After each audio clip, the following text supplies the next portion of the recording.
Now, in 2012, it's no secret that President Obama garnered about 72% of the Hispanic vote. And never before has the Hispanic electorate played such a pivotal role in electing an American president. And I believe that never again will an American president be elected without openly courting America's Hispanic vote. Consider that today in America, every 30 seconds, a Latino turns 18 and becomes an eligible voter. That's approximately 58,000 brand new voters every single month. And man, that will be the case for the next 21 years in a row. So with all of that said, what is your plan to continue to engage the Hispanic community? And I think specifically, I'd like to hear how you think your 4 fights, as you call them, will help Hispanic Americans, as you say, get ahead and stay ahead. Well, I came to Texas 43 years ago to register voters, predominantly Hispanic voters. I worked in South Texas. I lived in San Antonio for 3 months, and I made friends of a lifetime. And so for me, this is personal. I have been in people's homes. I have worked with my friends from the community across the country on issues that we care deeply about. So I will continue to do what I've always done, which is to recognize the manifold contributions that the Hispanic community has already given to the United States, and knowing that with this extraordinary opportunity we have with, as you say, Javier, young Hispanics coming of age, taking their place in society and in the economy, of course, I would hope that they, like every young person in our country, would assume the most fundamental right of a democracy, and that is to vote. Obviously, I would hope they would vote for me, but I want them to vote, period. I want them to stand up and be counted, their votes and their voices.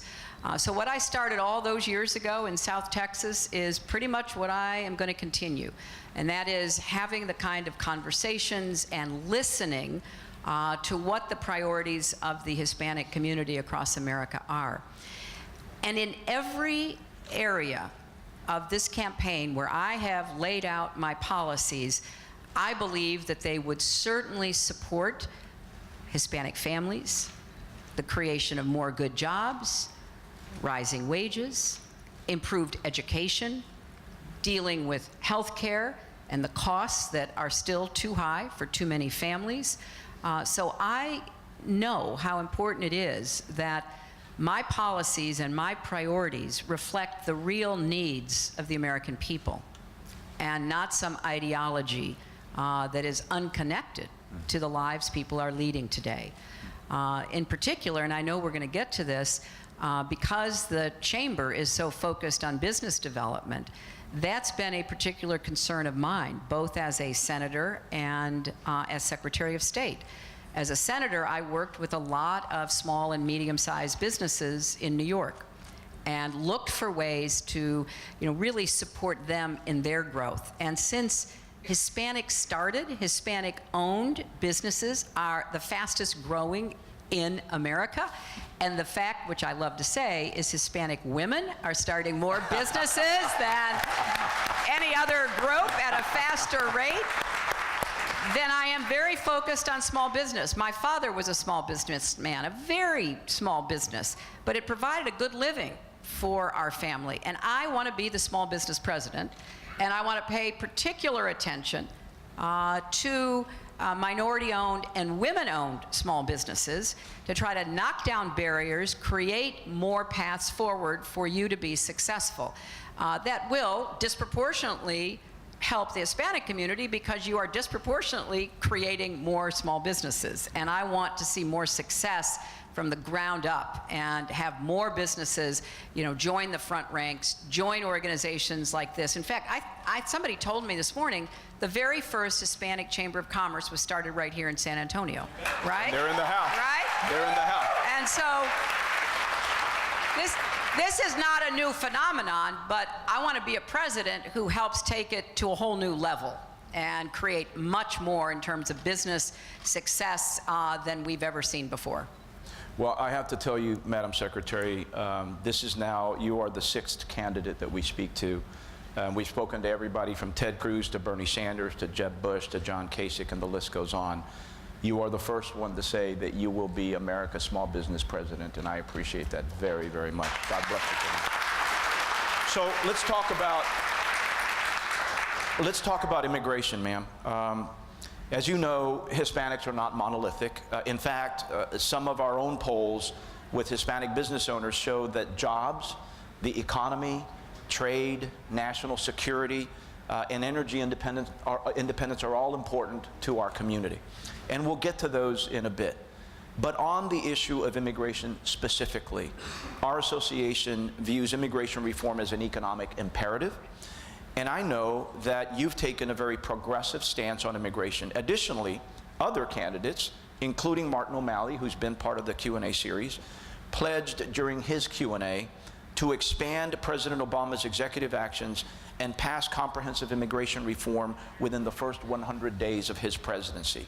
So my question is, what concrete commitments are you able to make on reforming America's broken immigration system? Well, first, let me say that I really agree with the point you were making in your question, and I want to repeat it publicly, because I think so much of this debate about immigration that is coming from the Republicans is really misguided and misinformed. And it's time somebody said what the facts are. Immigration is good for America. Immigration built our country. Immigration has provided a pathway to opportunity. I dare say that the vast majority of Americans, regardless of political affiliation, have an immigrant and a parent, a grandparent, or a great-grandparent, like I do. So I think it's important that we start from a different premise than what we're hearing too much of from the Republican candidates. Secondly, the evidence is clear. Comprehensive immigration reform, where we bring people out of the shadows, will be good for our economy. It will raise wages, and it will create even more opportunities. Now, when people of good faith, as opposed to just being partisan, say, wait a minute, we're worried that it might really depress wages and take jobs away from folks, that's not how it works. If we can get people who are hardworking people who are here, many of whom, as you know so well, have been here for decades, have raised their children, have contributed to their community, if we can get people out of the shadows, then our labor market will be more efficient, and the undocumented workers will not be exploited, which is what does drive costs, wages down. We will also see a big increase in the amount of money going into our tax base, including the Social Security system, which is an important issue because we have to maintain its solvency. Right now, undocumented workers contribute about $12 billion a year into a system that they will never be able to take advantage of. Comprehensive immigration reform will increase that to at least $20 billion and go up from there. So I know it's hard in the back and forth of a campaign to kind of get the facts out, but that's why organizations like yours and leaders like those sitting here in the audience, the more you can do to push back on some of these assumptions that are really wrong-headed and mean-spirited, the better chance we'll have to do what I know must be done to get comprehensive immigration reform. Now, clearly, I would start working on that from the very beginning of my presidency. I will also, though, defend President Obama's executive actions, and I will begin the process of setting up a streamlined approach so that more individuals can apply for deferred action. Because right now, we don't have a single place in our government for people with strong arguments, worthy cases, to be able to go. And I will not be breaking up families under deportation. I want us to get toward comprehensive immigration reform, and I don't think the way to do that now is to undermine the family structure and undermine the productivity of the people who are in our economy. So I'll be working hard immediately as president to go after those objectives. Courageous approach, ma'am. Now on to trade. A big issue that the USHCC has worked on has been the Trans-Pacific Partnership. Considering that 98% of U.S. businesses that actually do export are typically small businesses, we think that access to more markets abroad is a good thing for the entrepreneurs that we represent. In fact, every $1 billion in U.S. exports supports about 5,000 American jobs, jobs that pay better and that last longer. Our association is particularly elated to know that for the first time in any trade agreement that we know of, TPP actually includes a chapter specifically dedicated to helping small and minority-owned businesses. Now, you supported, I believe, the idea and the deal about 45 times while Secretary. But last week, you said the following about TPP, and I quote, "As of today, I am not in favor of what I have learned about TPP," and you go on to say, "and I don't believe it's going to meet the high bar I have set." So the question is, ma'am, on trade, in what specific ways do you believe President Obama has failed to meet the high bar that you have set? Well, let me start by saying when I was Secretary of State back in 2012, I did say that I hoped this deal would be the gold standard. And you're right, it was an idea that I thought was certainly worthy of support. Now that the details have been made public like a week or so ago, I don't think it meets it, and there are two sides to the argument that I am making. The first is, one of the biggest problems that we have faced as a nation for businesses of all sizes has been currency manipulation, and particularly from Asian countries that have played their currencies in a way to raise the costs of our exports and to favor their imports into our market. And there was a lot of debate about this, as you might remember, in the Congress, and I, among others, hoped that there would be enforceable currency manipulation provisions. There are not.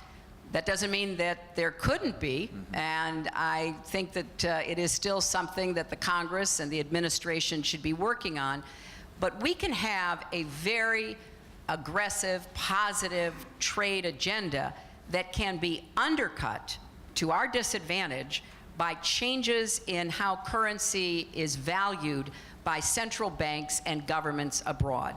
China has been a particular leader, unfortunately, in that regard, but not the only nation.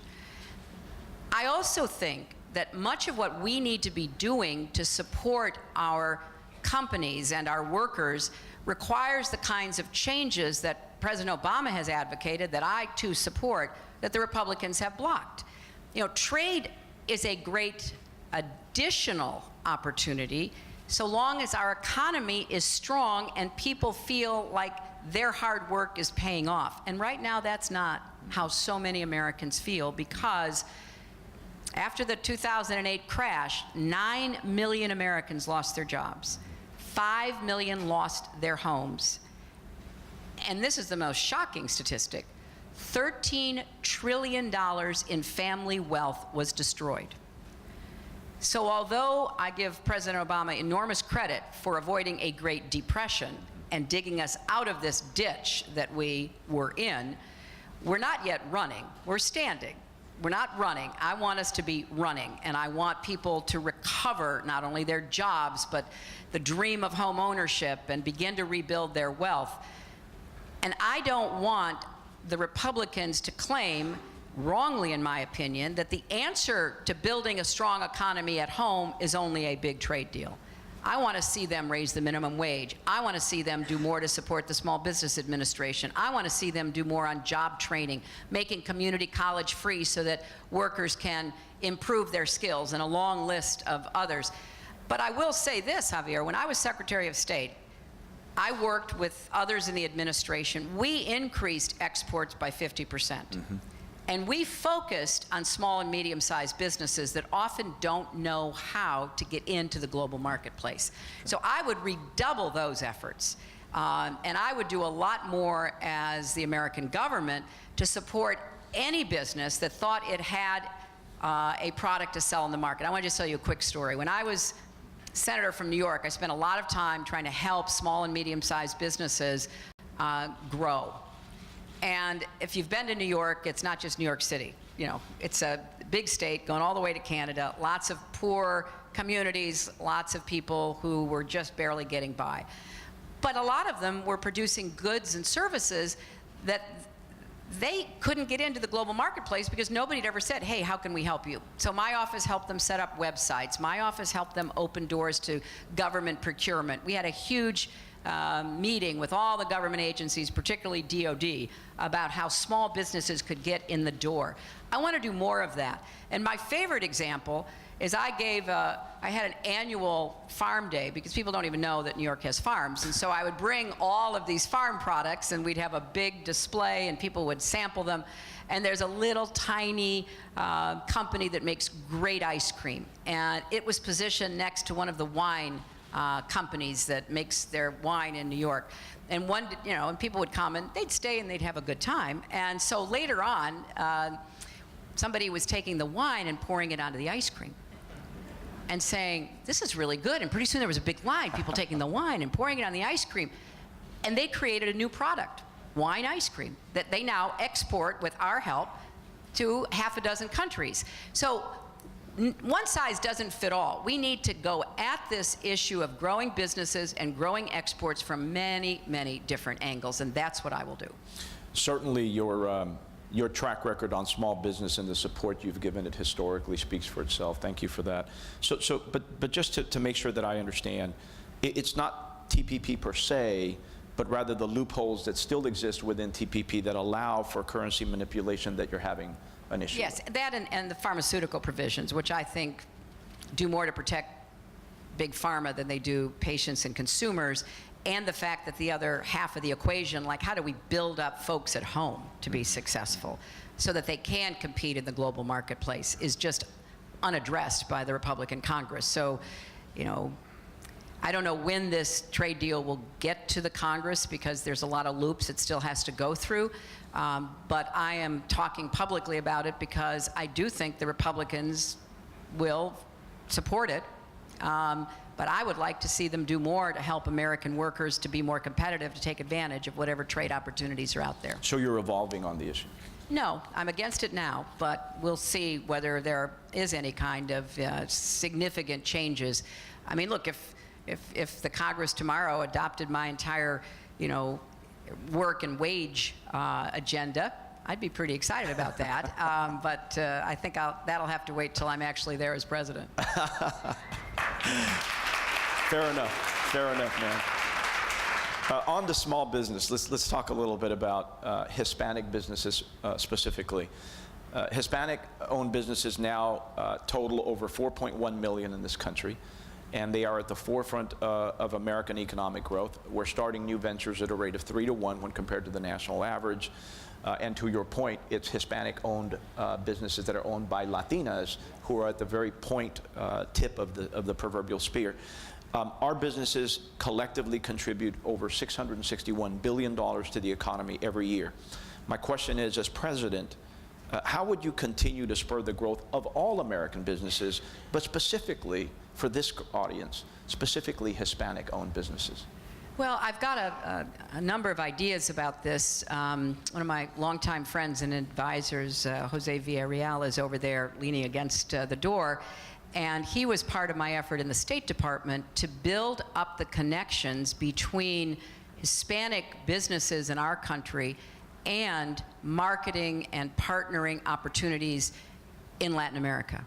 It was part of my diaspora strategy, because I think we should be doing more specifically to help Hispanic businesses find more markets with the growing middle class in Latin America. And that takes a concerted effort. It doesn't happen by accident. To go back to what I was saying, opening more doors, holding more, trade meetings and seminars and conferences so that businesses can make connections with potential opportunities with partnerships and franchises and other ways of building businesses here. So that's something I started in the State Department, and it was the germ of an idea that I think can go much further. I would also try to clear away a lot of the confusion that exists. I hear from Hispanic business owners that it is harder for you to figure out how to navigate the federal bureaucracy, to know where to go to get information that is really actionable information.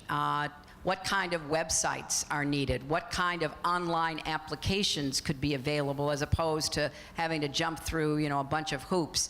So I want to work with a task force, work with the chamber, Javier, to get very practical suggestions about how do we make it easier for you to start businesses, to find credit for businesses, to apply to the SBA, to find partners like community development funds, to be able to, understand everything that's out there and to provide more mentoring.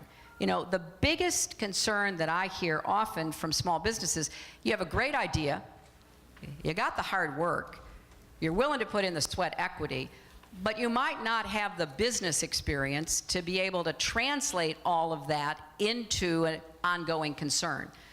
How do we do more to help, small businesses share expenses for necessary goods and services? For example, lots of times a small business can't on its own afford, the tax work that is necessary to get up and going, to work through all of the questions that you face at the local level, the state level, let alone the federal level.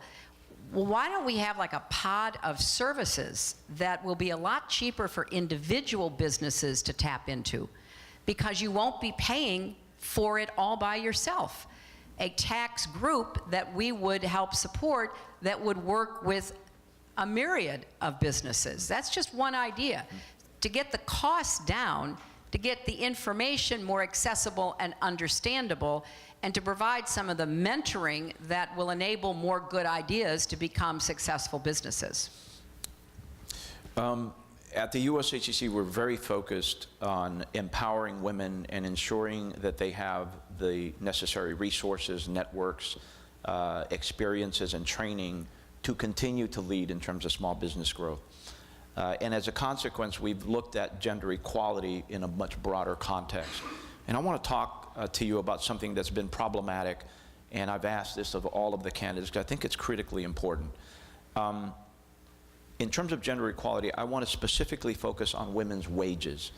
Domestically, women's wages in the United States continue to stubbornly lag behind men's. While doing the exact same job, a woman generally earns about 70 cents on the dollar when compared to men. And Hispanic women are earning closer to 60 cents on the dollar. To address this disparity once and for all. Well, this is one of the major, yes, let's give a round of applause for the question. This is one of the major planks in my economic platform. We cannot grow the economy and get wages rising unless we end the unequal pay that women in the workplace are still suffering under. And I say this not just as a woman who's worked on behalf of women's rights here at home and around the world. I say it as somebody who has studied this closely. And I understand that one of the biggest potential opportunities we face to getting incomes up, to growing the economy, is to ending this wage inequality.